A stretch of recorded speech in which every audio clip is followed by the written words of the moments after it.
When I came to America newly, I used to think African Americans are lazy. They don't want to work and all that. You will never understand the struggle of African Americans until you live in the system for 5 years. Then you understand that being black in the system is already playing you 10-0. Like you are 10 steps behind. The schools in black neighborhoods, they are all underfunded. The only thing you can find anywhere, everywhere in black neighborhood is liquor store. Keep drinking and keep yourselves busy. Now I understand why everybody is fighting so much to live in white neighborhood. Before I used to say they are not proud of their skin color. They don't love who they are. But they're actually fighting for their children's future. Because being black in the system is already playing you 10-0. You are 10 steps behind. Is it you that is coming with underfunded certificates that want to be competing with somebody that is 10 steps ahead of you? Being black in the system is tough. You see, African Americans and Africans, we are all the same. Let us not be distracted. We are all the same. The only difference is that one is living in America, the other one is coming from Africa. Let's support each other's business. If you see your brother trying to make ends meet, support his business. You get to the point now. Peace and love. Even though I want to disagree with you, I get where you're coming from. When I see black people talking about racism, all that stuff, I'm like, what is wrong with these people? You guys have food, you have EBT, all this thing, and you're here shouting about somebody is racist too. Just leave that person and move on. I feel that way. Like, why are they always like complaining? But when Black Lives Matters started happening, like, I sat down, I said, I need to actually know why these people are pained. And if we look at the history, what they've done to them, like if you actually sit down, watch some documentaries, how they were maltreated, I don't think if I'm actually born, I will forgive those people. I don't care. It's easier for us Africans that were raised in Africa to feel like they're complaining because we were raised through struggle. Like I barely even have water, and you have water, you're complaining. But then it's not about the basic necessity or about how we are raised. We are raised like, I don't want to say way better. We might not have resources, but there are some way, like our own people will not look down on us or put us behind. So it's in their nurture that way. Like they just can't overlook it. And if you sit down and watch everything that the forefathers have been through for you, I changed my mind. No, they need to be angry. However, they should still move forward. Hi guys, welcome back to our channel. In case you're new here, my name is Maren. And I'm Maureen. Right, so in today's episode guys, we're going to be featuring Africans who've gotten the opportunity to go to America, and through this experience they've gotten to see firsthand how Black Americans are being treated in America, and they've gotten to prove for themselves that the propaganda they normally are being fed in Africa to be false. Right, so in today's episode we're going to be looking at the Black American community through their lens. Let us hear what they have to say, and then we come back and talk about it. But you can also consider subscribing if you're new to this channel, and also let us know what do you think about this episode. Let's watch and then we come back. I feel like a lot of Africans don't understand the African American experience. I never knew until I came here and started learning the history of what happened here. Like all the way from the end of slavery, Jim Crow laws, redlining, the civil rights movement, the pipeline from the school to prison pipeline. The prison industrial complex. Yeah, like all of this stuff. I don't think Africans have an idea of all these things that are put against African Americans to become successful.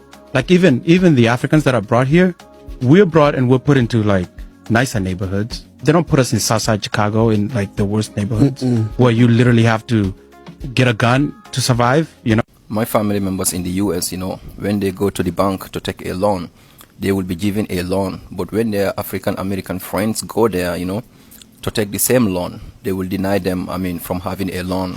When it also comes to jobs, for example, just to apply some jobs, my African family, with African passport, they will give them some jobs, and then the African Americans, they know they will not be able to have the same jobs. So God bless this brother here for explaining these things, to the Africans who thinks that they are in the United States and they are better than African Americans, because of their hard works, they are there.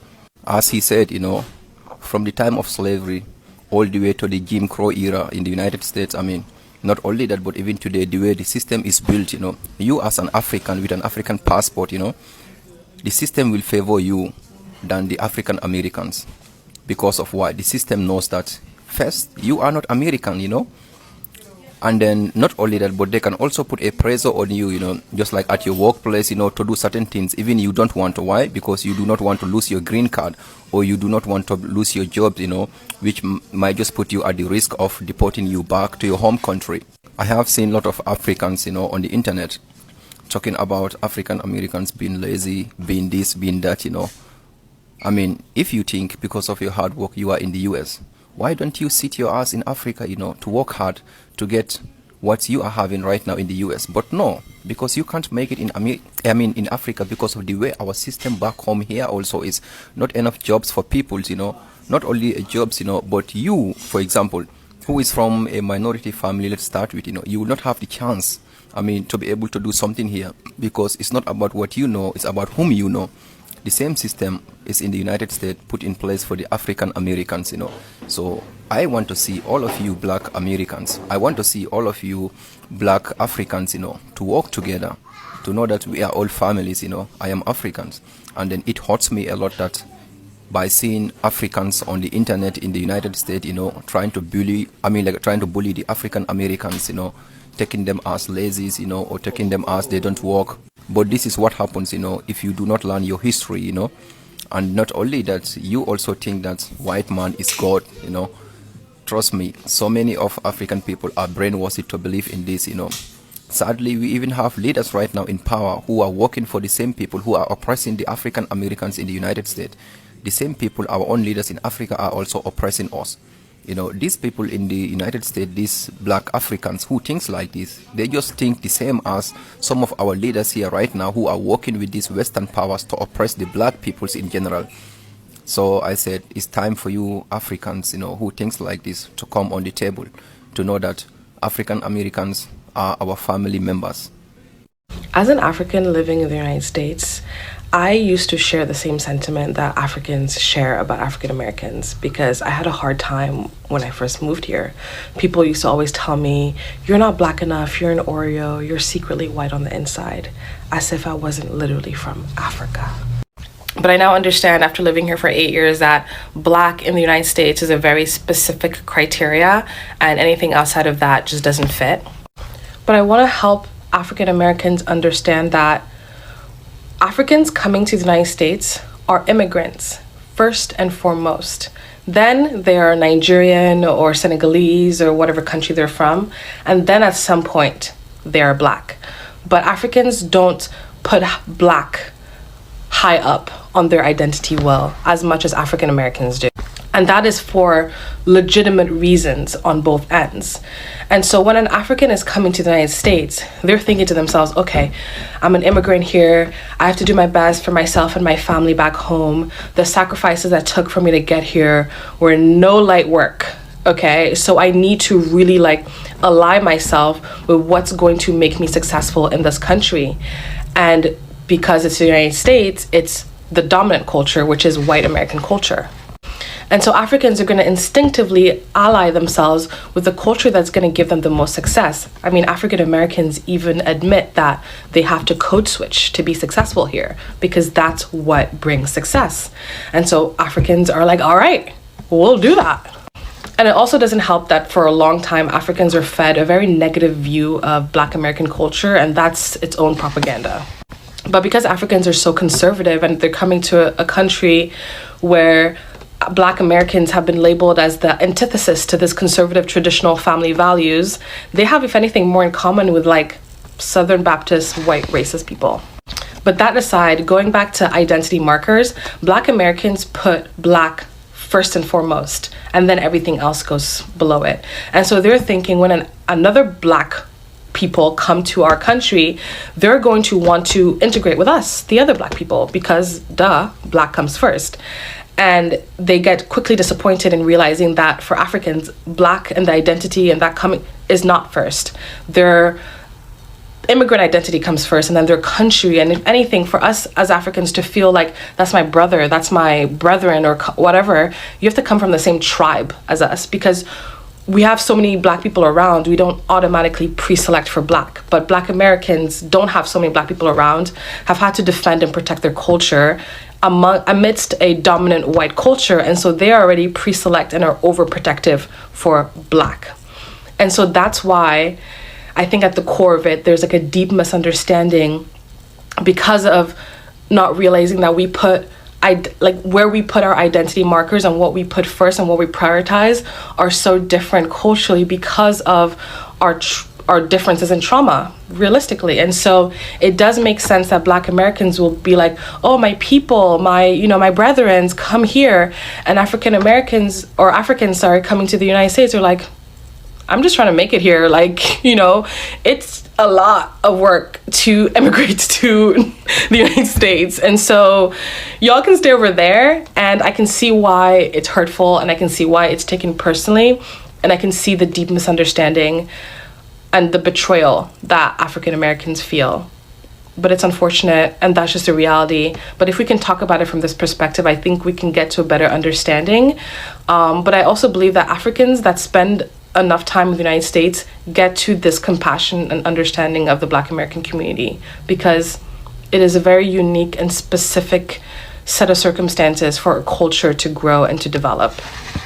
As a conscious African, I must push back against this constant display of ignorance by some African people against African Americans.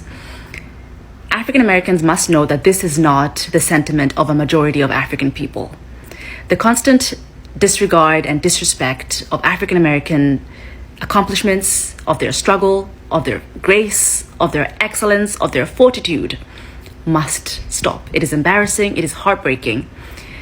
African Americans must know that this is not the truth. If you ever get a chance of visiting the continent, if you've ever visited the continent, you will know that you are loved, you are supported, and you are embraced as a member of this African family, because you are a member of the African family. And this display of ignorance by Africans, especially those Africans who have decided to settle on this soil, on American soil, must understand that it is because of the struggle, it is because of the sacrifices of African Americans that we are able to be here, that we are able to enjoy these things. And so you are exposing your own ignorance speaking this way. Stop it. Honestly, I feel like as an African American, this diaspora bullshit. I have to chime in here because I haven't seen a lot of videos with the AA versus Africans conversation, but this propaganda, this is so westernized. I literally just spent a week in Africa. I went to 3 different countries. I was there a week and a half ago. I went to Egypt, Morocco, and Senegal. I have literally never felt any type of tension between Africans and myself while on the continent. And that was not my first time on the continent. I have been to Ghana, South Africa, Tanzania, Kenya. Literally no country I've been to made me feel unwelcomed or like I wasn't a part of those people, that land, nothing. Regardless of these conversations, please do not let these conversations stop you guys from visiting African countries, because it is not like that over there. I promise you.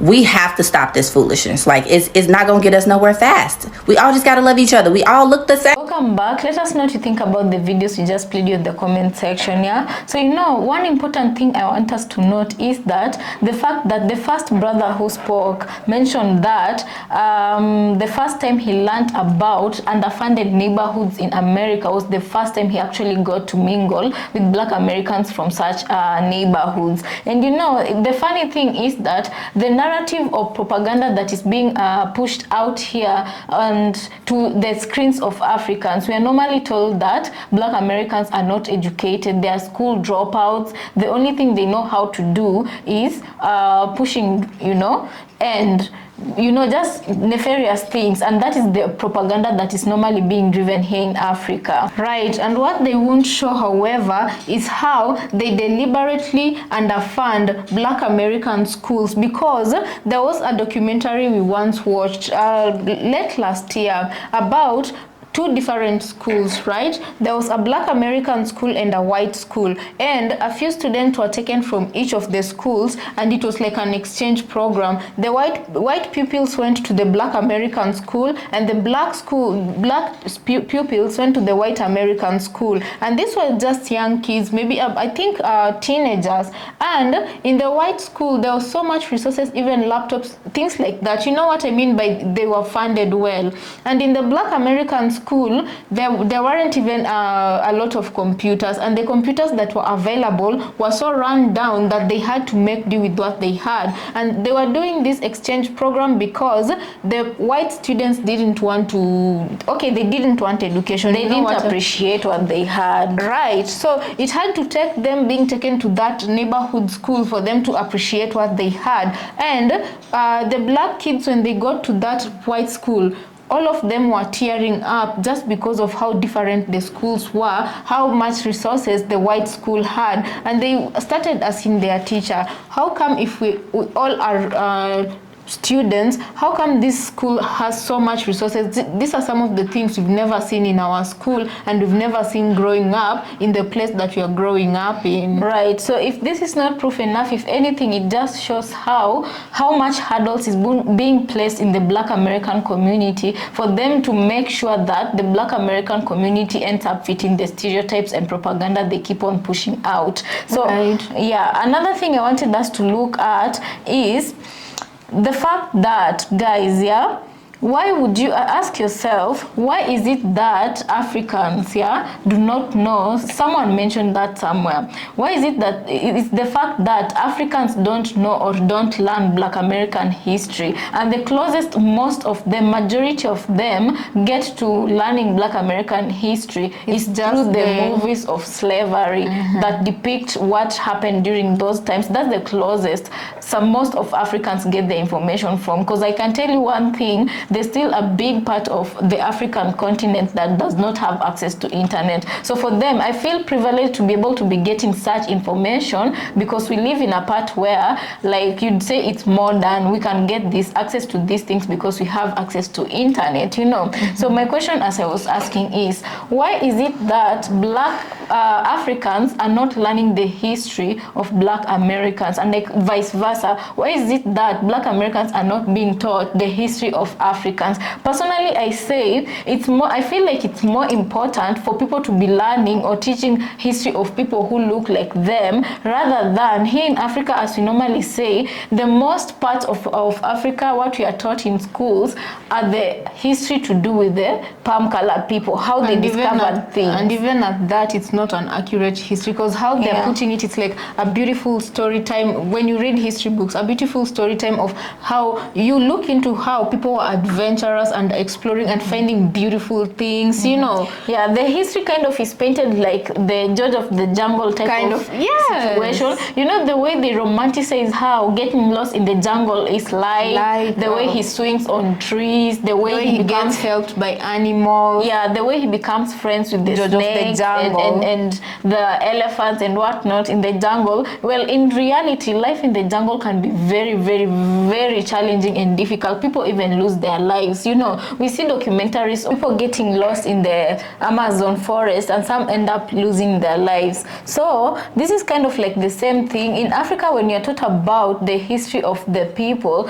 we are taught in such a manner to make it seem like it was adventurous. You know, how they discovered things, how they came across the local tribes, how they integrated, teaching each other things. That is the way Africans are really taught about these histories. What they don't teach these African children who are growing up is the true events that took place of people like King Leopold and what they did to places like Congo. They don't teach that reality. They don't teach about what they had to do to the local communities that refused to give up their land, what they did to those people when they captured them and kept them somewhere. They don't discuss about the true, because in actuality, nobody gives up their land without a fight. People do fight for where they belong. Right. And then also one thing this brother mentioned, the first guy who talked, he said that as an African, it's easier for Africans to get opportunities in Americans than it is for Black Americans to get opportunities in their own land. And also why I think this is because Black Americans are being blocked from all these various opportunities because, in my opinion, I feel like the palm-colored people are afraid of Black power, Black American, that is, Black power, because when these people rise up, maybe some of them think that the black Americans will be able to take revenge on them for what was done to them, and this is why they're doing everything in every juncture to keep them down, you know. Right. You know, there was a point in life where I heard that statement before, but it didn't used to make sense. The first time I heard about that statement, that even Africans are more likely to succeed in America than black Americans, I was like, that statement does not even sound correct, being that Africans don't even belong in America. Like it's the land of black Americans. But right now, it's really making a lot of sense, because just recently we also did another episode of an Asian woman talking about how they strategically use the Chinese community to drag Chinese people. Yeah, sorry, the Asian communities to drag black people behind, because they brought in all these Asian communities in black neighborhoods. They gave them loans so that they could put up businesses and put the black people out of business, those ones who are growing their community, you know. Yeah, and the very same group of people, the Asians, if they wanted loans to start up businesses in white neighborhoods, they were denied the very same loans. But if they were starting businesses in black communities, they were being approved, and very fast. Yeah, and so guys, you know, right now, for those ones who are watching us, a lot of you come from different background. Yeah, we have black Americans, we have Africans, we have people from other continents, Caribbean and Canada, you know. Yeah. So we have different people on this platform, and right now I'd say, before you say anything, just do your proper research, because a lot of things are coming to light, and right now I do get it, you know. I do understand why black Americans are put so much down in America, to the point where even if someone wanted the option of getting out of the continent, they wouldn't be able to, because they keep the communities from childhood, they keep you at a disadvantage. Right. There's also another episode we did where a palm colored kid, he was just 20, not more than 22 years old. He was talking of his experience living abroad, outside America, and he was just encouraging people, you know, America is not what it seems. And you guys, if you have the opportunity, pack up, sell everything, go and live in a different land. And he talked about if you're ready. Only if you're ready. And he talked about getting a loan. He started working at 16, and he used to get approved for loans by the time he wanted to get out of the America. He had taken up loans that he much later paid on, and he was getting approved. And then on our comment section, people were shocked, and generally this also took me by surprise, because